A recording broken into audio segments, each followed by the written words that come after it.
کہ اللہ تبارک و تعالیٰ نے ارشاد فرمایا ثانی اثنین اذ ہما فی الغار اذ یقول لصاحبہ لا تحزن ان اللہ معنا۔ ایک ساتھی دوسرے ساتھی کو کہہ رہا تھا کہ تو خوف نہ کر کیونکہ اللہ تبارک و تعالیٰ ہمارے ساتھ ہے۔ یہ گفتگو کہاں ہو رہی؟ غار میں۔ ثانی اثنین تو محترم اسلامی بھائیوں، اس غار میں کون تھا؟ یہ غار ثور ہے۔ نبی کریم علیہ السلام کی ذات مبارکہ تھی۔ حضرت ابوبکر صدیق رضی اللہ تعالیٰ اس غار میں موجود تھے۔ بڑا عجیب واقعہ پیش آیا۔ اچانک حضرت سیدنا ابوبکر صدیق رضی اللہ تعالیٰ کو پیاس لگی۔ کیا لگی؟ پیاس۔ عرض کی یا رسول اللہ صلی اللہ علیہ وسلم مجھے پیاس لگی ہے۔ ادھر سے یہ عرض کرنا تھا، ادھر سے محبوب کی زبان چلنی تھی۔ اللہ تبارک و تعالیٰ نے جنت میں پانی کے اوپر جس کی ڈیوٹی تھی اس فرشتے کو کہا کہ جنت کی ایک نہر باغ کے پچھلے حصے میں بہا دو۔ اللہ اکبر۔ جب پیاس کی بات میرے آقا علیہ السلام کے سامنے حضرت ابوبکر صدیق رضی اللہ عنہ نے کی، فرمایا ابوبکر غار کے پچھلے حصے میں جاؤ، وہاں پہ ایک نہر بہ رہی ہے، وہاں سے پانی پی لو۔ اب وہ کوئی منکر نہیں تھا، وہ صحابی تھا، اور صحابی بھی افضل البشر۔ یہ نہیں کہا کہ غار کے پچھلے حصے میں کہاں نہر ہوگی، نہریں تو باہر ہوتی ہے، اور نہریں جو ہوتی ہیں وہ دریاؤں سے نکلتی ہے۔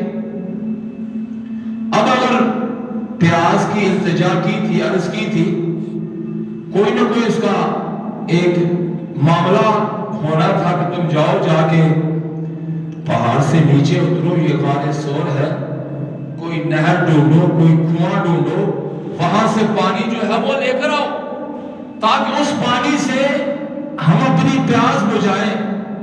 لیکن قربان جائیں صدیق کے صداقت پر اور آپ کی عظمت و شان پر، جب میرے آقا علیہ السلام نے فرمایا صدیق جاؤ، جا کے غار کے پچھلے حصے میں نہر بہ رہی ہے، وہاں سے پانی پی لو۔ جب آپ اس غار کے پچھلے حصے میں گئے، دیکھا واقعی نہر بہ رہی ہے، وہاں سے پانی پیا۔ پانی پی کر جب واپس آئے، فرمایا ابوبکر پانی پی لیا؟ عرض کی یا رسول اللہ ہاں میں نے پانی پی لیا ہے، لیکن پانی تو بڑا عجیب تھا، دودھ سے زیادہ سفید تھا، شہد سے زیادہ میٹھا تھا، مشک عنبر سے زیادہ خوشبودار تھا۔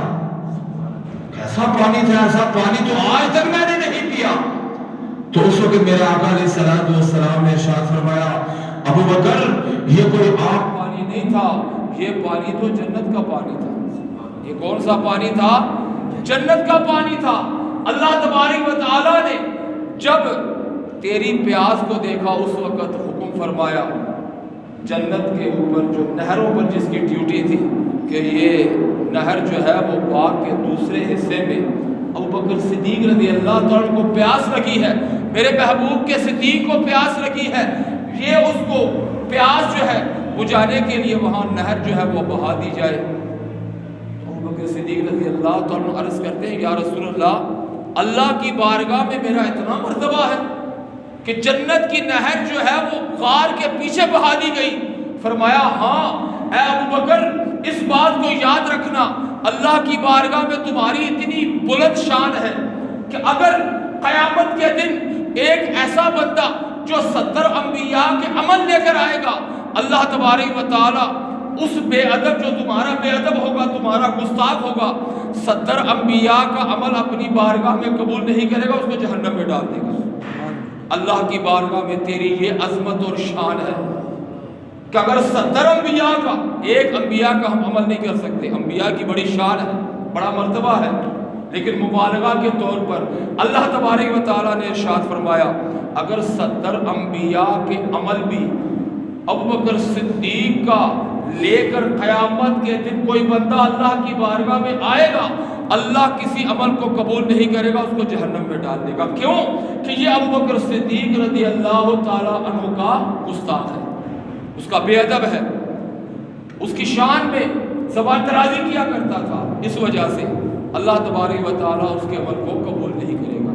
تو محترم اسلامی بھائیوں، یہ ہے ہمارے حضرت سیدنا صدیق اکبر رضی اللہ تعالیٰ کی شان و عظمت جو اللہ تبارک و تعالیٰ نے آپ کو عطا کی تھی۔ رب العالمین ہمیں خلیفہ اول بلا فصل افضل البشر حضرت سیدنا ابوبکر صدیق رضی اللہ تعالیٰ کی شان و عظمت کو سمجھنے کی توفیق عطا فرمائے، اور آپ کی شان و عظمت کو مطلب کہ سمجھ کر اس پر عمل پیرا اور ساری زندگی اپنی زبانوں کو ان نفوس قدسیہ جو صحابہ کرام جنہوں نے سر کی آنکھوں سے اللہ کے محبوب کو دیکھا، کتنی بلند شان ہوگی، سر کی آنکھوں سے حیاتی کے اندر ظاہری وفات بھی نہیں ہوئی تھی، میرے آقا علیہ الصلوۃ والسلام کے چہرہ مبارک کو دیکھا، اور حضرت سیدنا ابوبکر صدیق رضی اللہ تعالیٰ سے پوچھا گیا، ابوبکر تجھے کیا پسند ہے؟ کیا پوچھا؟ کیڑی چیز پسند ہے؟ آخر کوئی چیز تو ہوئی، ہر بندے کو بھی چیز پسند ہوتی ہے۔ حضور علیہ الصلوۃ والسلام سے عرض کی گئی، یا رسول اللہ آپ کو کون سی چیز پسند ہے؟ فرمایا نیک بیوی مجھے پسند ہے، خوشبو مجھے پسند ہے۔ تو محترم اسلامی بھائیو، ابوبکر صدیق رضی اللہ عنہ سے پوچھا کہ ابوبکر تجھے کون سی چیز پسند ہے؟ ابوبکر صدیق رضی اللہ تعالیٰ عرض کرتے ہیں، یا رسول اللہ صلی اللہ علیہ وسلم میری آنکھیں ہوں آپ کا چہرہ مبارک، میری آنکھیں ہوں آپ کا چہرہ مبارک ہو۔ ابوبکر کو یہ بڑا پسند ہے، میری بیٹی ہو اور آپ کے نکاح ہو، یہ مجھے بڑا پسند ہے، اور میرا مال ہو آپ کے قدموں میں قربان کروں، دین کے لیے آپ کے پاس اپنا سارا گھر کا سامان لے کر آپ کے پاس آ جاؤں، یہ مجھے بڑا پسند ہے۔ اور اس بات کو آپ نے ثابت بھی کیا، جیسے جیش اسرت یہ وہ جہاد تھا جس کے اندر بہت زیادہ مال کی کمی تھی، میرے آقا علیہ الصلوۃ والسلام نے صحابہ کرام کو ذوق دلوایا کہ مال ہے کسی کے پاس، اگر ہے تو اس جہاد کے لیے لے کر آؤ، تو قربان جائے اس وقت عمر فاروق رضی اللہ تعالیٰ نے دل میں ارادہ کیا کہ آج میں اپنے گھر کا آدھا سامان لے کر حضرت سیدنا ابوبکر صدیق رضی اللہ عنہ کے سے سبقت لے جاؤں، آدھا سامان گھر کا لے جاؤں، سرکار کی بارگاہ میں مطلب کہ حاضر کر دوں گا۔ تو ایسا ہی کیا، پورا سامان دے گا، آدھا کیا، آدھا گھر والوں کے لیے، آدھا لے کر سرکار کی بارگاہ میں چلے گئے۔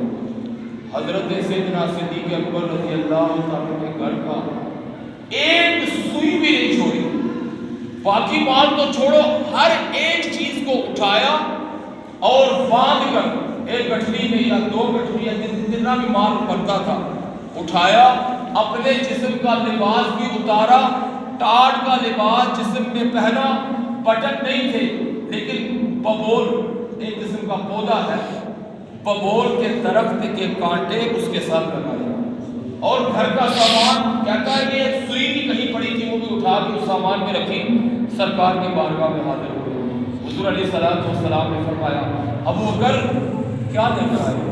عرض کی، یا رسول اللہ گھر کا سارا سامان لے کر آیا، گھر کا سارا سامان لے کے آیا، کردے میں کوئی چیز نہیں چھٹی۔ عمر فاروق جب حاضر ہوئے، عمر کیا لے کر آئے ہو؟ عرض کی، یا رسول اللہ صلی اللہ علیہ وسلم گھر کا آدھا سامان لے کر آیا ہوں اور آدھا سامان گھر والوں کے لیے چھوڑ کے آیا ہوں۔ لیکن اس دن بھی حضرت سیدنا صدیق اکبر رضی اللہ تعالیٰ کو نمبر دے گئے کہ گھر کا سارا سامان آپ لے کر آئے۔ اللہ تبارک و تعالیٰ ہمیں سیدنا صدیق اکبر اور تمام صحابہ کرام کی شان کو سمجھنے کی توفیق عطا فرمائے۔ اب میں اگلی